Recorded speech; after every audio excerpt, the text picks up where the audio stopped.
بسم الله الرحمن الرحيم. الحمد لله رب العالمين، وأفضل الصلاة وأتم التسليم على سيدنا محمد وعلى آله وصحبه أجمعين.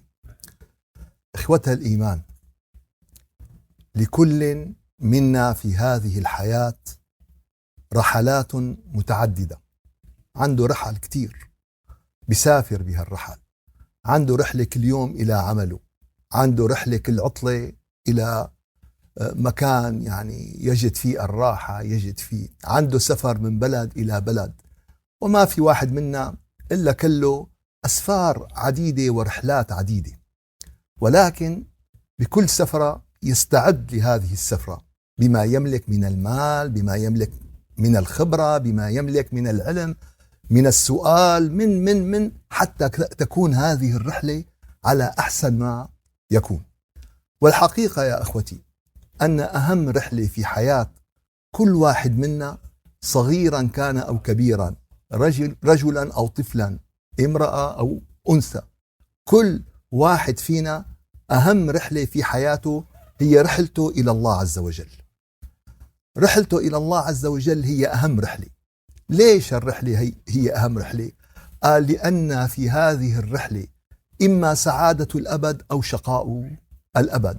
لو سافرت سفرة يوم يومين ثلاثة كانت سيئة، بدك ترجع تخلص من هالوجع الراس، والله التقت رحلة الطيران، والله صار بالأخير توصل يوم يومين ثلاثة أربعة روحة. كثير سمعنا عن أناس كانت الرحلة، ولكن هذه الرحلة هي رحلة إما فيها سعادة الأبد وإما فيها شقاء الأبد. لذلك يا أحبابنا كل واحد فينا يجب أن يبذل ما يستطيع من الجهد، من الوقت، من المال، من التفكير، من السؤال، من المعرفة، حتى تكون هذه الرحلة على أتم ما يكون. طيب، صدقنا وآمنا أنه هي الرحلة، حدا فيكم عنده قناعة أنه هالرحلة مو أحسن وأهم رحلة بحياتي؟ والله كلنا مصدقين يا أخي. طيب شو المطلوب؟ قال كيف نستعد لهذه الرحلة؟ قال لتستعد لهذه الرحلة لابد لك من إيش؟ من كتاب، لابد لك من منهج. قال شو هو الكتاب؟ دخيلك كتاب؟ قال كتاب واحد. قال شو هو هالكتاب؟ قال هو كتاب الله عز وجل. كتاب رب العالمين عرفه، قال كتاب أنزلناه إليك لتخرج الناس من الظلمات إلى النور. قال هذا الكتاب تخرج به من ظلمات الجهل إلى نور إيش؟ العلم، من ظلمات الغفلة إلى نور المعرفة ونور الطاعة، من ظلمات البعد عن الله عز وجل إلى نور الصلة بالله عز وجل، فتشعر بكل صلاة بصلة، تشعر مع كل آية من القرآن الكريم بقرب من الله عز وجل. وإذا تليت عليهم آياته زادتهم إيمانا. قال إيه والله أنا عملت ختمة. طيب هالختمة زادتك إيمان؟ قال قريتها، أنا قريت وقلبت وختمت جزء فجزء. قال وإذا رب العالمين عم بيعرف لك يا. قال شو هو السكر؟ قال إذا وضعت ملعقة في كاسة الشاي أو كاسة القهوة يصبح طعمها شو؟ حلوا. قال طيب إذا حطينا وما حسينا بحلاوة، حطينا معلقة، معناتها في غلط، معناتها في مشكلة، إما بالذوق أو بهالسكر، هذا بيطلع طحين بعدين مو سكر، في مشكلة بمكان ما. فإذا أنت قال فكتاب أنزلناه إليك. مين أنت؟ قال أيها النبي، أيها الرسول، أيها المعلم. النبي هو مقامه الرسول ونبي، ولكن مهمته شو؟ معلم. طيب يا رب ليش ما نزلته دغري للمؤمن؟ قال لا، هذا بده في كتاب أنزلناه إليك لتخرج الناس من الظلمات إلى النور. فلذلك يا أحبابنا والله العظيم كل آية في القرآن الكريم هي لبنة في بناء إيمانك. هي شو؟ هي لبنة في بناء إيمانك. كل آية في القرآن الكريم هي خطوة في هذه الرحلة إلى إيش؟ إلى الله عز وجل. فإذا قرأت، فهمت، طبقت، نفذت، علمت، أصبحت هذه عبارة عن لبنة مستقرة في بنائك الإيماني. فلبنة فوق لبنة فوق لبنة حتى يكتمل بنائك إيش؟ الإيماني. سؤال، في حدا منا اليوم يعني بيته ما في شبابيك؟ كلنا بيوتنا فيها شبابيك. طيب ما في باب. طيب أنا إذا بيتي ما برضى يكون في نقص أو في كم بلوكة ناقصين، شو عم تحكي؟ هي مو معقول يعني. كلنا بيوتنا فيها أبواب وشبابيك وكلها مسكر وكلها وإلا.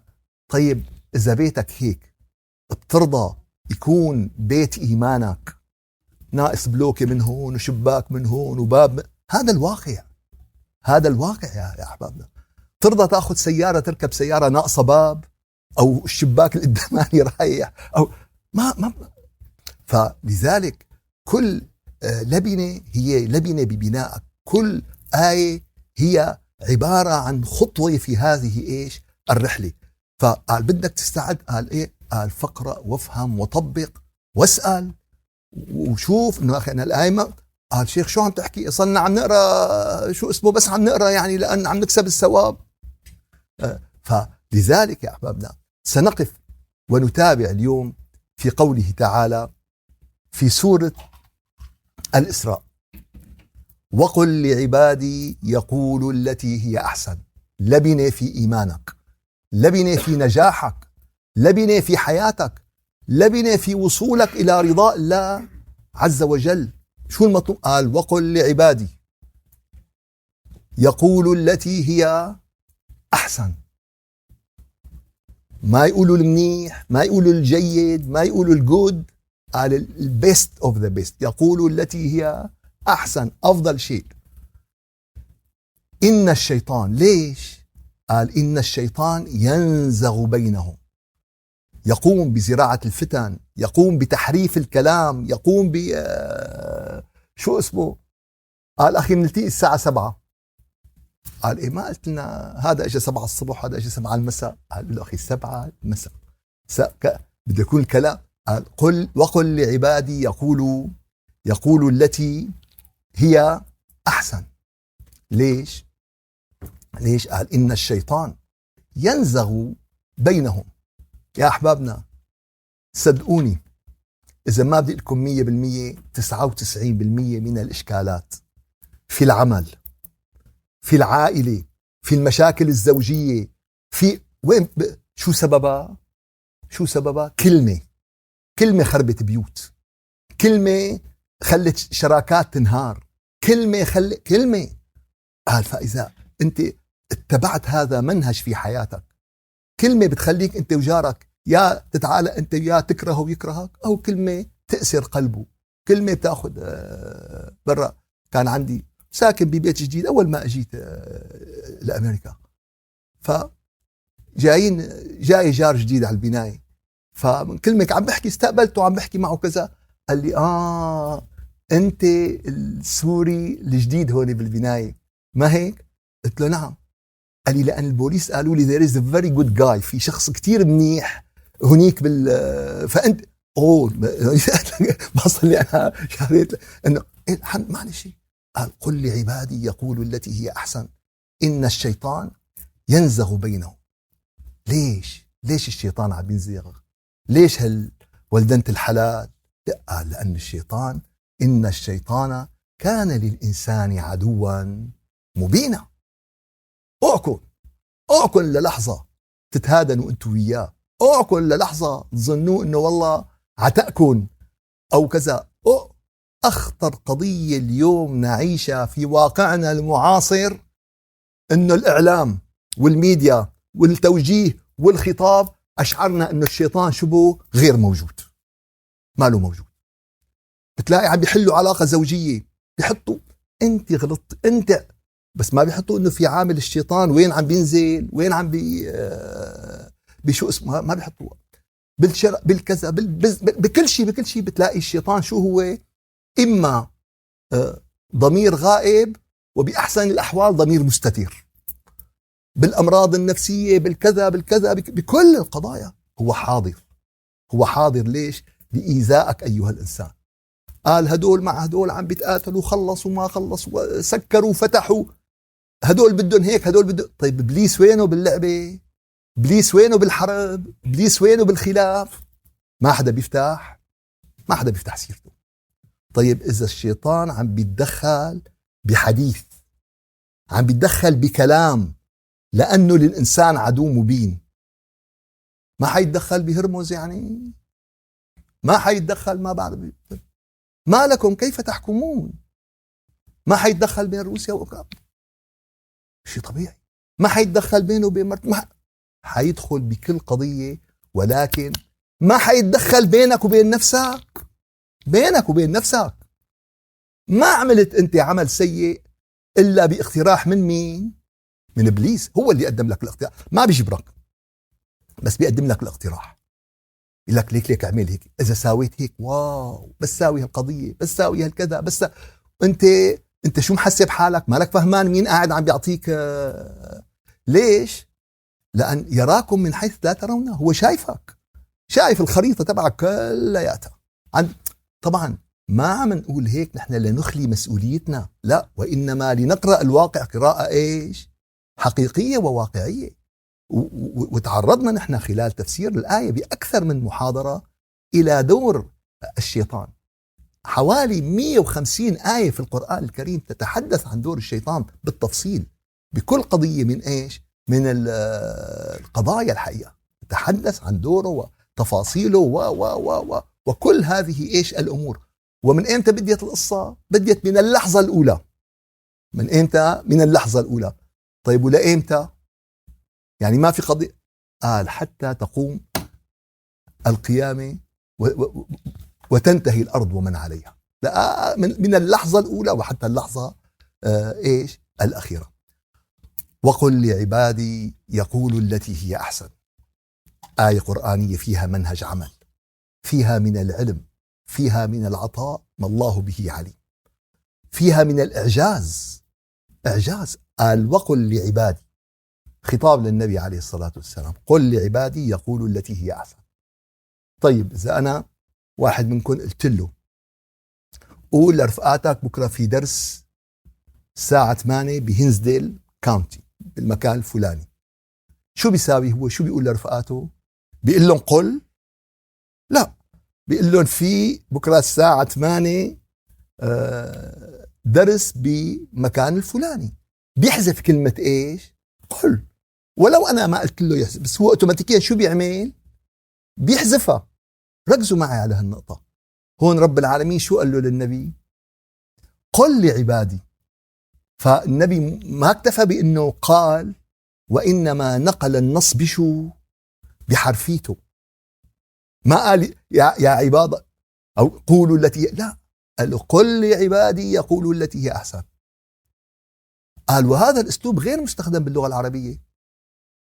هذا الأسلوب غير مستخدم باللغة العربية، وهذا الأسلوب حتى في ضعف باللغة العربية. إذا جيت قلت لي قال قول لكذا كذا كذا، هذا في وهذا الأسلوب غير مستخدم ولا بأي لغة من لغات العالم، ولا بأي لغة إنه تنقل كلمة قل إلا في القرآن الكريم.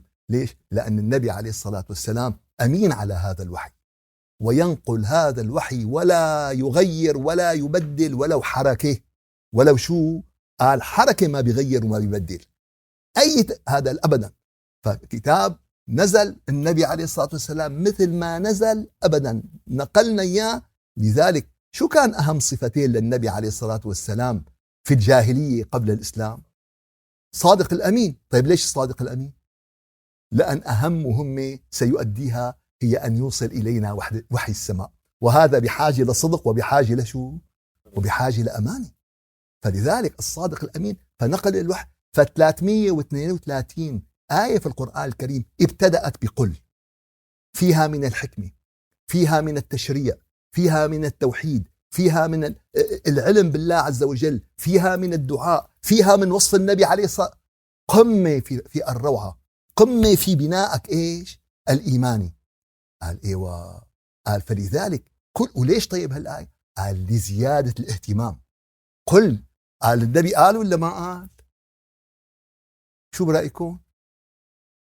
طيب ما في حديث إنه قال هالآية وقال 302. قال يا أخي هي ما بدها حديث، هي شو هي ما بدها الله بيقول له قل، والنبي حاشا ألا يستجيب لأمر لا. قال النبي قال 99 ولا ما قال 1,000,000% النبي عليه الصلاة والسلام قال. فلذلك قل لعبادي يقولوا التي هي أحسن. فدلالات قل في القرآن الكريم كثيرة وكثيرة جدا. هي أمر بالتبليغ الإلهي، وصيغة تقتضي التبليغ الفوري والواضح للرسالة ولكل من إيش؟ ولكل من قصد بهذه الآية. طيب قل، النبي قال، طيب هل قلت أنت قلت؟ قال إيه بابا، سؤال مهم. طيب أنت أول شيء بتعرفوا ال 330 آية قبل ما تقولون أو تبلغ رسالتهم؟ قال كمان سؤال أهم، معناته أنا أول شيء لازم أعرف 300. بعدين قال كتير منيح. قال لذلك يا أحبابنا أحد ثمرات هذا اللقاء إنه لما بدك ترجع تقرأ القرآن الكريم وبتمر معك كلمة قل بتوقف عندها، بتشوف شو المطلوب. رب العالمين شو أمر النبي يبلغ طيب النبي بلغ، طيب سنة النبي عليه الصلاة والسلام شو تقتضي؟ شو تقتضي؟ كمان أنت القول اللي بلغوا النبي كمان أنت شو؟ قل لعبادي يقولوا التي هي أحسن. تعال يا ابني يا حبيبي، أنا اليوم بدي أنصحك نصيحة. شو؟ حبيبي دائما قول الذي هو أحسن. وقفت مع شرطي بالشارع، لا تعمل أبو عنتر. رايح على المطار بدك لا تعمل شو اسمه بدك. قل لي إذا عندك قول الكلمة إيش؟ الإيش؟ الأحسن. مو الكلمة مع أمك وقفت أنت على خلاف، لا تعطيها كلمة الزلة. بدأ مع أبوك، مع أخوك، مع معلمك، مع أستاذك، مع مديرك. قل لعبادي يقولوا التي هي أحسن. تطلع هيك ليش الناس بتحب النحل؟ ما بيطلع منها إلا شو؟ إلا عسل. وبتكره الصرصور، ما بيطلع منه إلا ضجة و أبدا ما بيطلع منه. ليل نهار بتلاقيه عم بيطالع أصوات من هون ومن هون ومن هون ومن هون. فلذلك بقول لك يا أخي فلان محبوب، يا أخي لطيف، يا أخي كلامه، بالعيلة بتلاقيهم بيحبوه، بالشغل بتلاقيهم بيحبوه. طيب هو ما تعرض لضغط؟ تعرض لضغط. هو ما تعرض، ولكن أخذ هذه الوصية منهج إيش؟ أخذ هذه الوصية منهج في حياته. لذلك يا أحبابنا هذا تأسيس لمنهج إيش؟ الدعوة. قال أنت بدك تكون داعي إلى الله. قال إيه؟ قال أول وصية، أول خصلة بدها تكون إنه قل لعبادي يقولوا التي هي أحسن وقالوا كونوا هودا أو نصارى تهتدوا. وقالوا كونوا هودا أو نصارى. مين قال هالكلام؟ النصارى واليهود للنبي عليه الصلاة والسلام. قالوا مو أنت عم تقول الأديان توحيد طيب ليش عم تجيب دين جديد؟ خذ أحد الأديان وهذا. فهيك قالوا للنبي. النبي ما بيجاوب من عنده. قل يا محمد. شو قل؟ بل ملة إبراهيم حنيفا وما كان من المشركين. بيني وبينكم التوحيد، بيني وبينكم ملة إبراهيم اللي هي ملة محمد وملة عيسى وملة يلي هي وحده لا شريك له.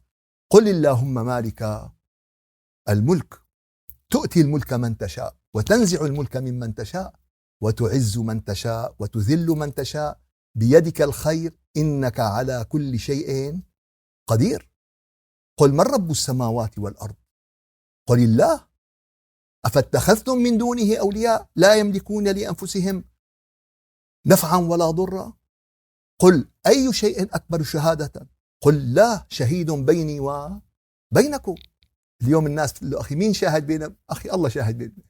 خلاص يعني راحت البيعة، راحوا المصري. أخي مين شاهد بيني وبينه؟ الله شاهد بيني وبينه. خلاص طالما الله باض حصل إذا إيش مزبوط بين الناس. هي أما عند اللي بيفهم والله هي أعظم شهادة. عند اللي بيعرف هي أخطر إيش؟ هي أخطر شهادة. فلذلك رب العالمين أعطانا بقل حالة الرجاء بينك وبين الله.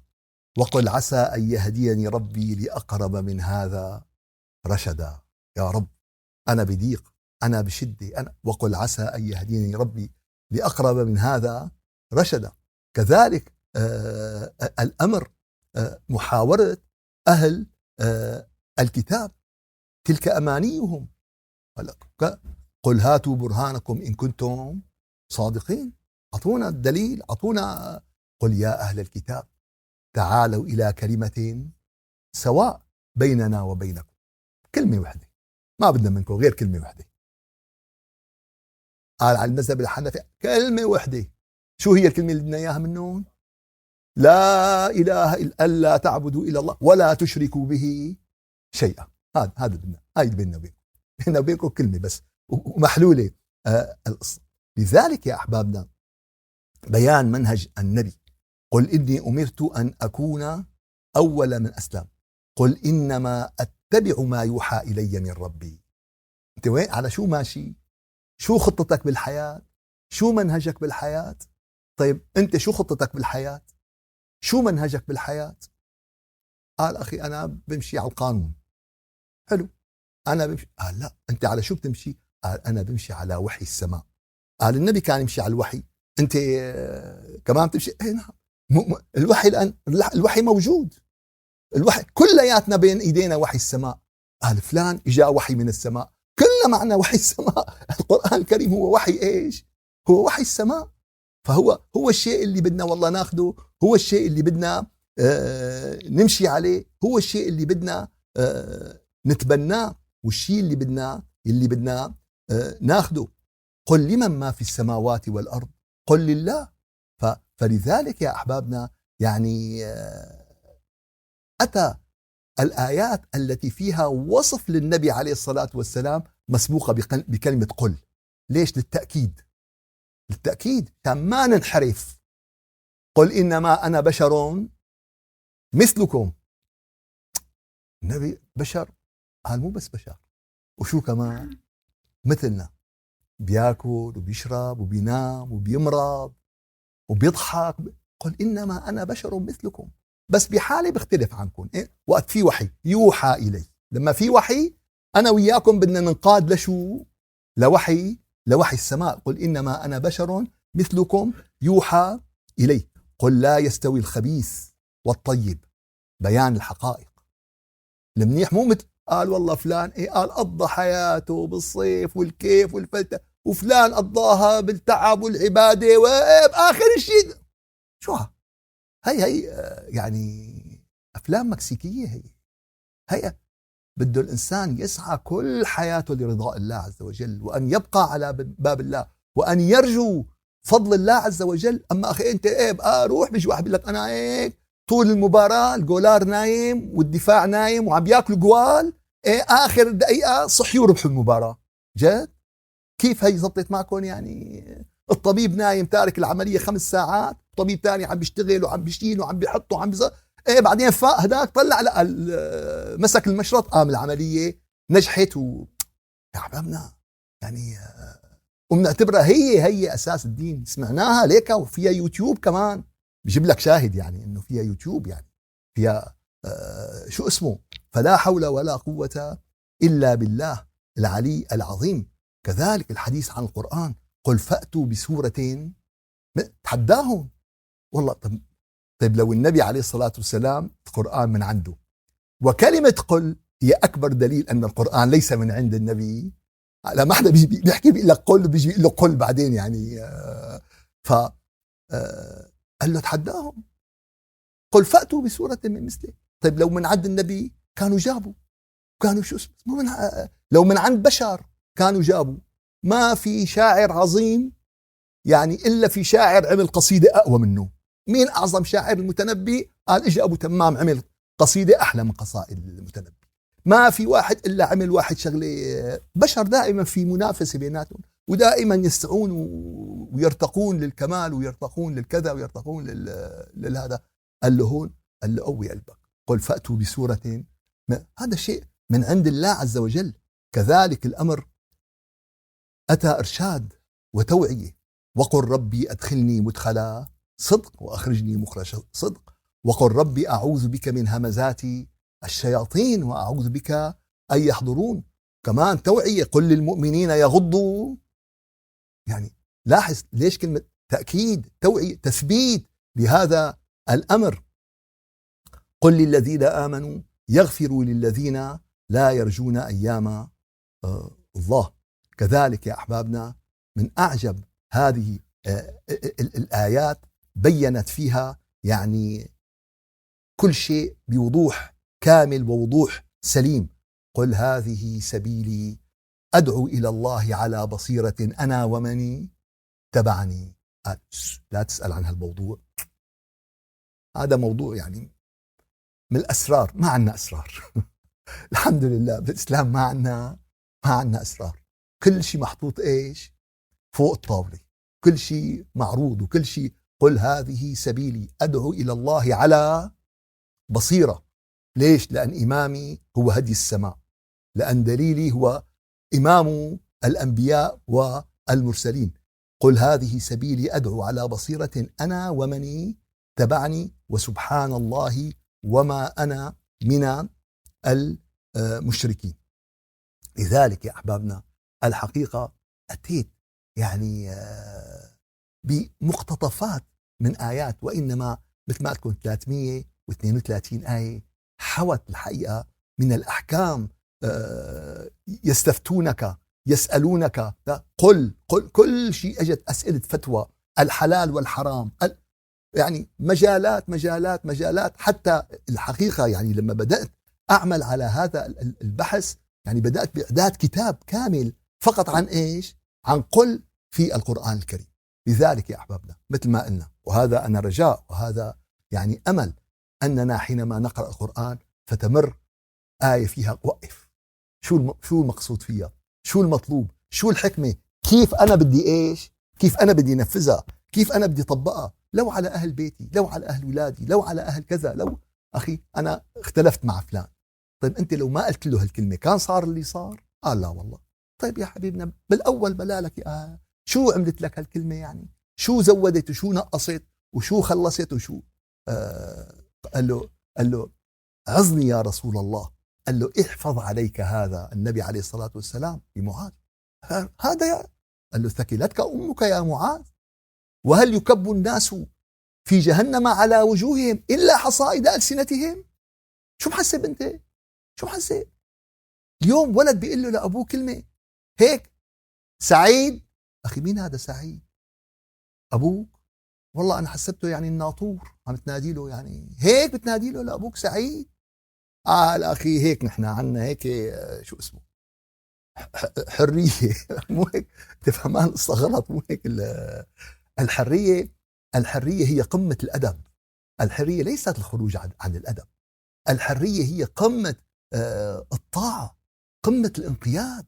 كون مع أبوك بمنتهى اللطف بمنتهى الاحترام. ليش؟ واجبه، هي موضة طالعين فيها. تيجي بتحكي مع الشاب أخي واجبه، هو مطلوب منه انه والله يصرف علي ويجيب علي. مين قال له يجيبني على الحياة؟ يعني اخذ شو اسمه يعني الاسئله والاجابات والكذا. يا مسكين يا مسكين، والله شوف مواقف، شوف كلمات بين اولاد وامهم، بين اولاد وابوهم، ايه بالفاء بقية عنكم. شو هالعقوق، شو اسمه، شو يا حوينة التربية ويا حوينة المدارس ويا حوينة شو اسمه. إذا هيك بدها تطلع ما عم بقلكن 1 و2 و3 و4 يعني ولا حول ولا قوة إلا بالله. وقل لعبادي يقولوا التي هي أحسن إن الشيطان ينزغ بينهم. هي أول مقطع، يقول التي هي أحسن.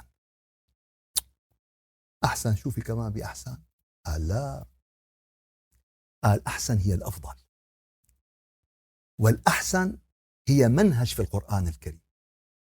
نحن شوي اختلط علينا الموضوع. قال الأحسن هي طريقك إلى مقام عظيم، هو مقام الإحسان. هو مقام إيه؟ الإحسان. قال إيه نحن مقام الإحسان أن تعبد الله كأنك تراه، فإن لم تكن تراه فإنه يراك. وأنا شيخ لأقول لك بصراحة لا أرى ولا حاسس أنه هو يراني، وأنا شاعر أنه هذا المقام أكبر مني، فلذلك أنا شو عملت؟ يعني خلص يا أخي لا حول ولا قوة إلا بالله. هذا مقام الإحسان للناس يعني التقال، أنا ما دخلني، أنا من جماعة الدروشة، الحيط الحيط لا يا حبيبي، أنت فهمان القصة غلط. الإحسان يا حبيبنا هي 57 أمر بالقرآن الكريم بأحسن ومحسنين وأحسن، وهذه هي عبارة عن مدارس ترتقي فيها من مدرسة إلى مدرسة إلى مدرسة في مقام الإحسان، ترتقي فيها من مدرسة إلى مدرسة بشو؟ بمقام الإحسان. وهي مو عبارة عن بتنام أنت بتفيق من المحسن، لا، الواحد ما بينام بفيق طبيب، ما بينام بفيق مهندس، ما بينام بفيق IT أو بزنس، بياخد صفقة فصف ومادة قال وهكذا الإحسان. فهذا الإحسان يعني مثل ما قلنا أتى بكثير من الآيات وبينت المنهج الذي علينا إيش؟ اتباعه، وبينت قيمته عند الله، وأن الله عز وجل يأمرنا، إن الله يأمر بالعدل والإحسان. قال الإحسان هو أكثر من العدل. لذلك شو قال لك الإنسان؟ أنت فيك تتعامل بالعدل وفيك تأخذ بإيش؟ الحالة الأرقى هي الإحسان، هذا صحيح، ولكن ليس بكل شيء. ببعض المواطن نحن مأمورين بالإحسان، ببعض الأوامر نحن إيش؟ مأمورين بشو؟ العدل غير مقبول. في مواطن العدل غير مقبول. قال مثل إيش؟ وبالوالدين إحسانا، مو عدل. ولا تجادلوا أهل الكتاب إلا بالتي هي أحسن، ادعو إلى سبيل ربك بالحكمة والموعظة وجادلهم بالتي هي أحسن. أنت داعي إلى الله، بدك تجادل مو بالجيد، بالتي هي إيش؟ بالتي هي أحسن. فإن الله يأمر بالعدل والإحسان. وكذلك وأحسنوا إن الله يحب المحسنين، وأحسنوا إن الله يحب المحسنين. شو بدك أعظم من هالمقام؟ قال مو مقام عادي، قال بتحصل محبة الله عز وجل. فالموضوع يستحق، وستجدون كذلك أن هناك ثمرات كثيرة للإحسان. كذلك ورد الإحسان في أحاديث النبي عليه الصلاة والسلام. فحديث جبريل الذي ذكرناه، الإحسان أن تعبد الله كأنك تراه فإن لم تكن تراه فإنه يراك، رواه مسلم. كذلك إن الله كتب الإحسان على كل شيء. رب العالمين كتب الإحسان بشو؟ بكل شيء.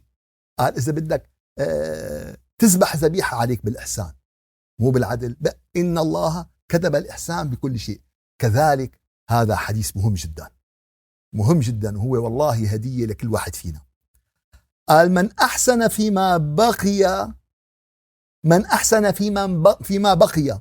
قال أخي أنا عمري 70 سنة، بجوز بقى لي 15 سنة تانيات. قال 70 سنة ما كنت منيح فيهم. قال من أحسن فيما بقي غفر له ما مضى. الله أكبر. من أحسن في إيش؟ فيما بقي. قال أخي أنا بهالشركة صار لي 20-25 بقى يعني هلا 5 سنين، أنا بهالصداقة، أنا بهالعلاقة، أنا بهالزواج. قال من أحسن فيما. قال أخي 30 سنة حياتنا الزوجية معارك وقلي لك وصد ورد.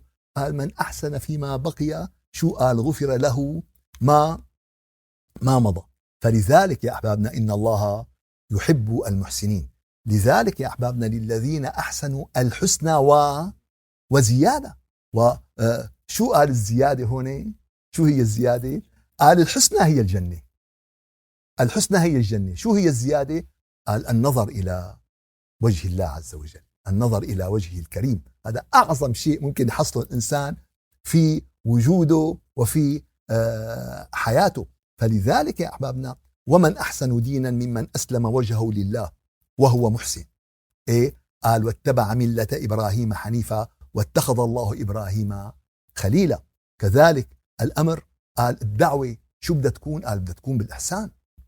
إذا ما عندك إمكانية الإحسان لا تدعي قبل ما تدرب حالك. ليش؟ لا ممكن ما بتعرف استعين بواحد بيعرف. أنت جيب الزلمة واجمعه مع واحد شو عمل له عزيمة، قال له أخي إيه، له تعال يا فلان أنت عود، أنت ادعو إلى سبيل ربك بالحكمة والموعظة الحسنة وجادلهم بالتي هي أحسن. قال فهم ولا عمره إن شاء الله ما يفهم. واضحة، ما بدنا اثنين يحكوا فيها. إذا كذا ولا ما كذا، إذا ما بدها تروح إلى جهنم وبئس المصير، جهنم فيها محلات هيك. شو هالدعوة هي ما شاء الله. يعني إذا واحد داخل بالدين تطلع عن دينه، إذا واحد آمن بيطلع إيش؟ بيطلع عن إيمانه. كذلك القضايا التي يجب فيها الإحسان، ولا تقربوا مال اليتيم. قال اوعى تقرب على مال اليتيم إلا بالتي هي أحسن حتى يبلغ أشده وأوفوا بالعهد إن العهد كان مسؤولا. طيب كيف أكثر شغلة يتم فيها الاقتراب من مال اليتيم؟ هاتوا لي الزواج. كمان شغلة أكثر منتشرة أكثر فيها الإرث. عيلة بتلاقي فيها، ما في عيلة إلا قد تخلو من إيش؟ قد تخلو من أيتام. فقال أخي أنا تشاطرت، أنا أخذت، أنا أعطيته الواجهة بالأرض أغلى من هذا كله. ولا تقربوا مال اليتيم. تعطيه حقه مستحقه، بتعطيه الشيء اللي له بدون أنت ما تقرب على إيش؟ على هذا المال. وأوفوا الكيل إذا كلتم وزنوا بالقسطاس المستقيم ذلك خير وأحسن تأويلا. هذا أفضل وأحسن. من فوائد الإحسان بالعمل يا أحبابنا، وهي فائدة عظيمة وعظيمة جدا. كل واحد فينا يقوم بالعمل هو خايف هل يقبل عمله أم لا يقبل عمله، وحقنا نخاف. لا ما في إنه والله إحنا ضمنانين 100%. الذين يؤتون ما آتوا وقلوبهم وجلة يطعمون الطعام على حبه يتيم يخافون يوما تتقلب فيه القلوب. بيظل الإنسان خايف. قال في ضمانة بالعمل؟ قال نعم. قال أنو العمل اللي بيكون مضمون؟ قال العمل الذي بيكون فيه إحسان. قال هذا مضمون النتيجة. لأن العدل قد تكون أنت عطيت اللي عليك وأخذت حقك. أما بالإحسان قال إن الذين آمنوا وعملوا الصالحات إنا لا نضيع أجر من أحسن عملا. ضمان من رب العالمين، احنا ما بنضيع أجر الذي يحسن إيش؟ إن الذين آمنوا وعملوا الصالحات إنا لا نضيع أجر من أحسن عملا وابتغي فيما آتاك الله الدار الآخرة ولا تنس نصيبك من الدنيا وأحسن كما أحسن الله إليك. قال أنا ليش لا أحسن له؟ ليش لا أحسن له؟ ليش؟ قال إيه الله ما أحسن لك. يعني يوم رب العالمين عطانا هالعينتين، مين فيكم قدم طلب كان يحصل على عينتينه؟ مين فينا قدم طلب لياخذ كليتين؟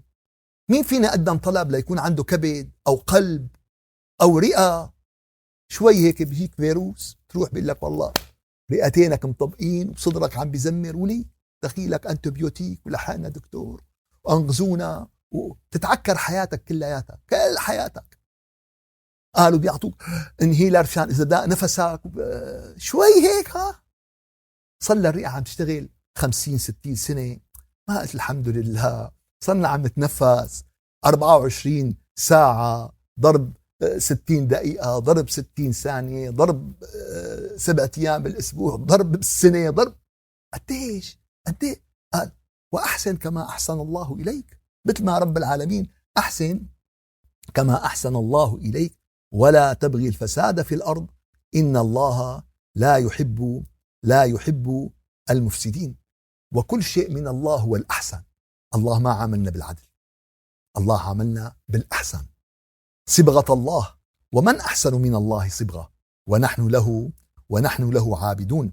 يا أيها الذين آمنوا أطيعوا الله وأطيعوا الرسول وأولي الأمر منكم فإن تنازعتم في شيء فردوه إلى الله والرسول إن كنتم تؤمنون بالله واليوم الآخر ذلك خيرا وأحسن تأويلا. أفحكم الجاهلية يبغون ومن أحسن من الله حكما. بس لمين؟ لقوم يوقنون، ناس عندهم إيمان عندهم معرفة. كذلك يا أحبابنا كل شيء بالقرآن هو الأحسن. قصص القرآن هي أحسن القصص. نحن نقص عليك أحسن القصص بما أوحينا إليك هذا القرآن ولا يأتونك بمثل إلا جئناك بالحق وأحسن تفسيرا. الله نزل أحسن الحديث كتابا متشابها مثاني تقشعر منه جلود الذين يخشون ربهم. كل شيء من الله هو الأحسن. خلقنا الإنسان في إيش؟ في أحسن تقويم. قال إيش يا أخي؟ ثم رددناه أسفل سافلين.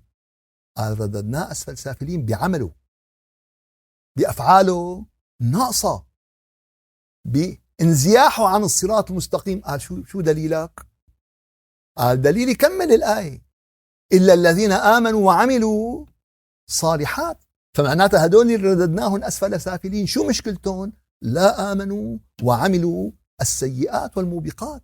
شوف يا أحبابنا، كل شيء بالقرآن الكريم بمنتهى إيش؟ بمنتهى الدقة. فتبارك الله أحسن الخالقين الذي أحسن كل شيء خلقه وبدأ خلق الإنسان من طين. أتدعون بعلا وتذرون أحسن الخالقين.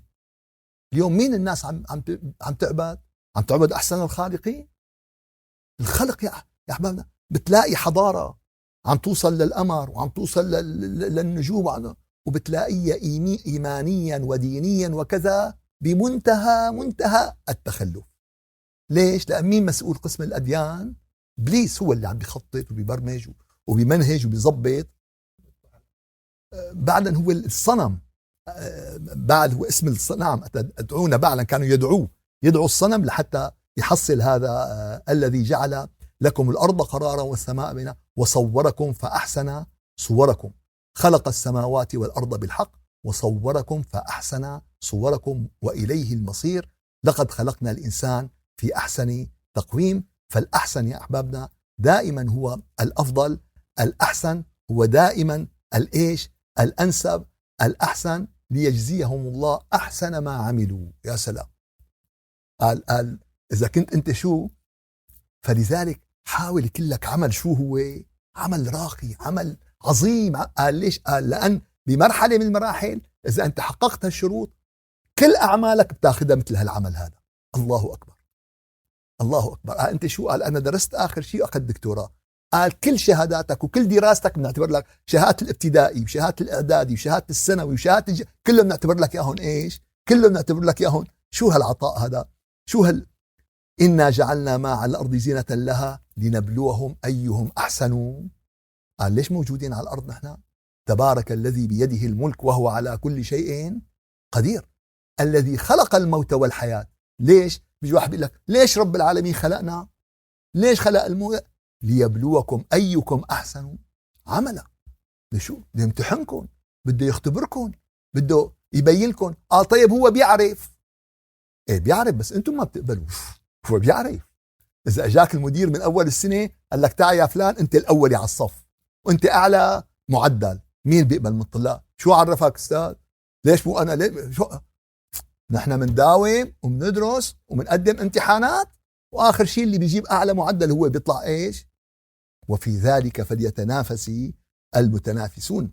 الذي خلق الموت والحياة ليبلوكم أيكم أحسن عملا ولله ما في السماوات وما في الأرض ليجزي الذين أساءوا بما عملوا ويجزي الذين أحسنوا بالحسنى، يعطيهم خير الجزاء. لذلك يا أحبابنا قال هل جزاء الإحسان إلا الإحسان؟ إياك إنسان يحسن إليك وأن تبادلوا أنت الإحسان بالإساءة. أوعك أب أخ إنسان بالطريق رفيق، إياك. هل جزاء الإحسان؟ استنكار من الله. هل جزاء الإحسان إلا الإحسان؟ فلذلك كن محسنا، كن جميلا، يهواك الخلق، تهواك القلوب. لا تندم على ساعة أسعدت بها أحد من خلق الله ولو كان ما بيستاهل. أنت عملك لله. قال أخي ما بيستحق، أنا ما فشر له أبدا ما. يعني أنت عم تعمل لمين؟ لله. حسابك مع رب العالمين. تيجي أنت اللي عند موظف بيعطيك بيمشي لك المعاملة، ما بيطلع عليك إذا بتستاهل ولا ما بتستاهل. هو مين عم بيحاسبه؟ الحكومة عم بتحاسبه بالآخير. هو شغلته شو يساوي؟ يمشي لك وراءك. والحكومة أنت بتكون رب العالمين اللي إيش؟ يلي بيحاسبك، ورب العالمين يلي بيجازيك. فلذلك يا أحبابنا الأحسن هي الطريق إلى الإحسان. وقل لعبادي يقول التي هي أحسن. وقفة سريعة مع قل، وقفة سريعة مع أحسن، وقفة سريعة مع القول الحسن الذي هو منهج في هذه الحياة. وكذلك كان لنا وقفات مع الشيطان ونزغه وأفعاله، ومع الشيطان وعداوته البينة للإنسان. وإن شاء الله يعني لن نعرج على هذا الموضوع، لأن ستأتي آيات في سورة الإسراء تبحث قضية إبليس، فنعود لنبحث موضوع الشيطان بالتفصيل. سبحان ربك رب العزة عما يصفون، وسلام على المرسلين، والحمد لله رب العالمين. إلى شرف النبي وأرواح المؤمنين. الفاتحة.